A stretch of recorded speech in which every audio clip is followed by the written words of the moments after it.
C'est un Russe qui le premier réalisa une sortie dans l'espace. Mais voici le premier Américain.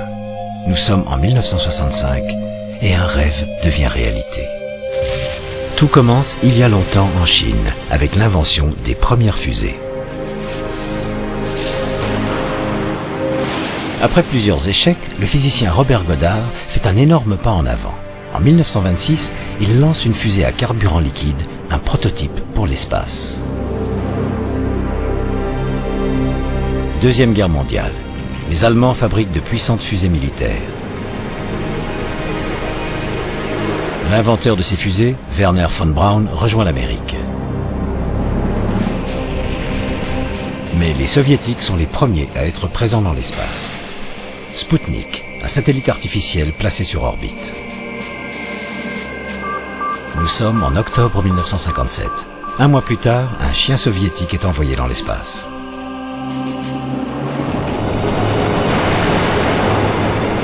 L'Amérique répond et c'est le fiasco.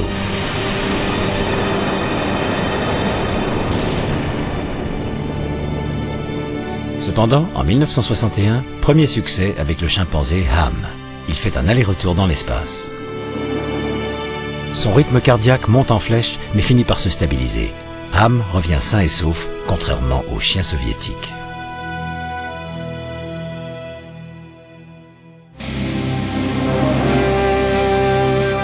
Pendant ce temps, les Russes se préparent secrètement au grand saut. L'ex-pilote d'essai, Youri Gagarin, semble très détendu. Le 12 avril 1961, Gagarin entre dans l'histoire.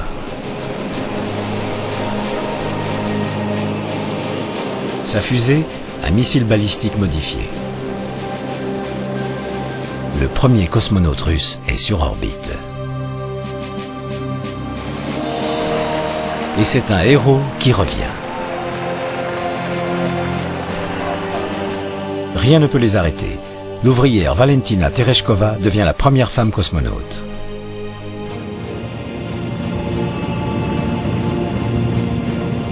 Alexei Leonov est le premier à sortir à l'extérieur de la navette et à marcher dans l'espace.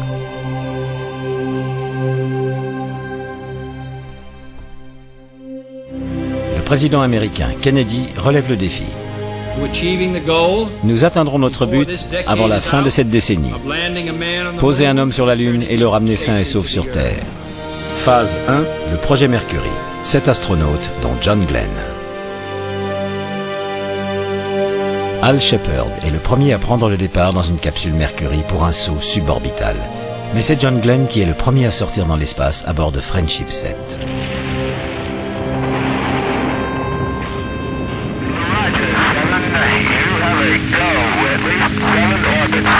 Roger, 0G, and I feel fine. 10 mois seulement après Gagarin, Glenn est en orbite autour de la Terre.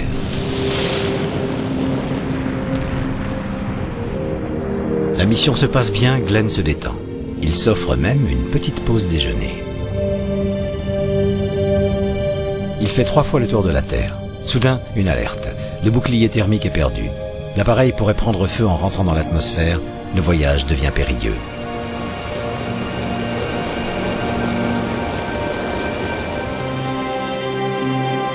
Mais Glenn s'en sort.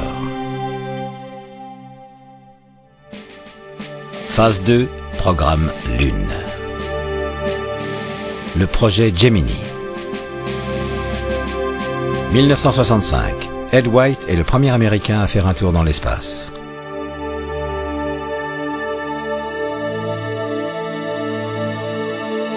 En orbite autour de la Terre, les astronautes s'entraînent à atteindre l'orbite lunaire. Ils regardent la Lune. Le rêve prend vie. Le vaisseau Gemini 2, premier rendez-vous dans l'espace.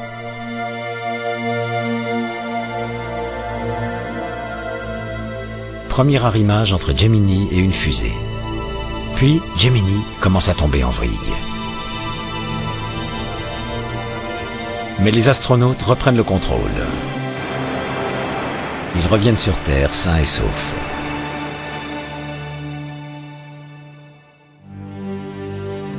Phase 3, Apollo. C'est un désastre. Sur la rampe de lancement, 3 astronautes périssent brûlés dans leur capsule.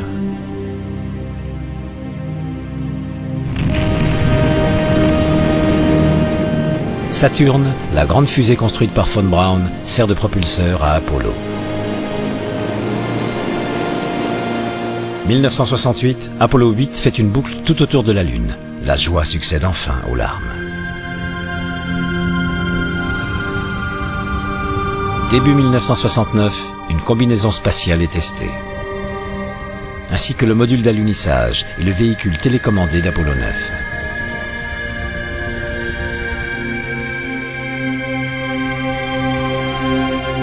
Apollo 11. Neil Armstrong et Buzz Aldrin seront les élus. Ils sont sur le point de se poser sur la Lune. Michael Collins, lui, reste dans le module de commande alors que l'atterrisseur Eagle commence sa descente.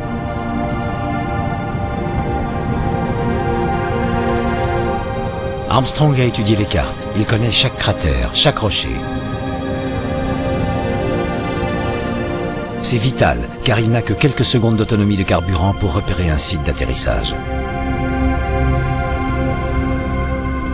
30 feet down, 2.5. Picking up some dust. 4 forward, drift into the right level. Down a half. 30 seconds. Eagle fait un alunissage parfait. We copy you down, Eagle.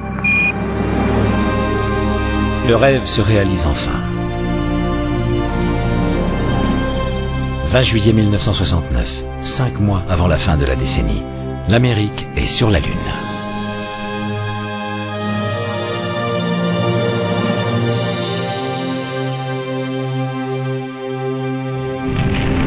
Eagle repart après y avoir passé 21 heures et 36 minutes.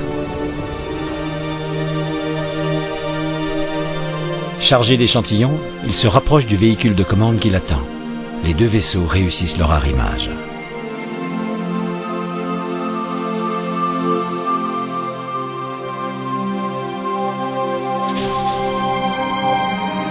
Le retour vers la Terre dure 3 jours.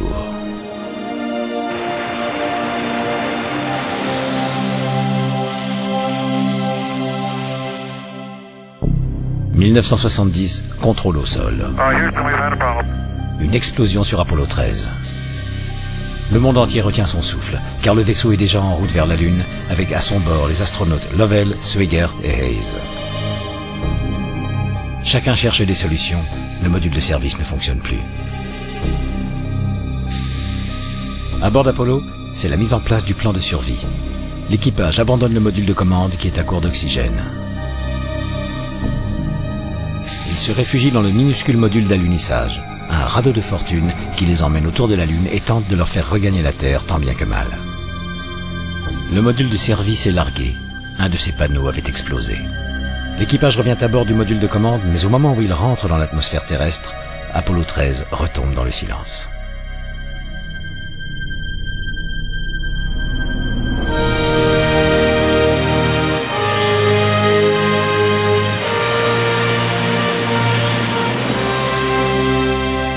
Les naufragés de l'espace sont de retour sur Terre.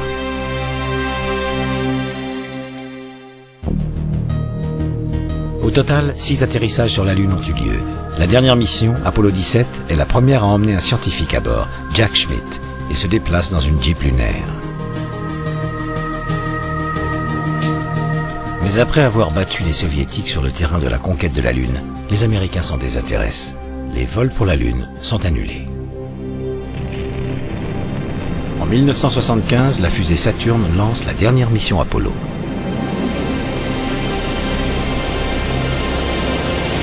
Au même moment, une fusée soviétique est mise à feu. Les 2 vaisseaux opèrent un arrimage en orbite autour de la Terre. Les astronautes rencontrent les cosmonautes, et c'est un nouveau rêve qui s'annonce. Mais cette fois-ci, la conquête spatiale devient une affaire internationale.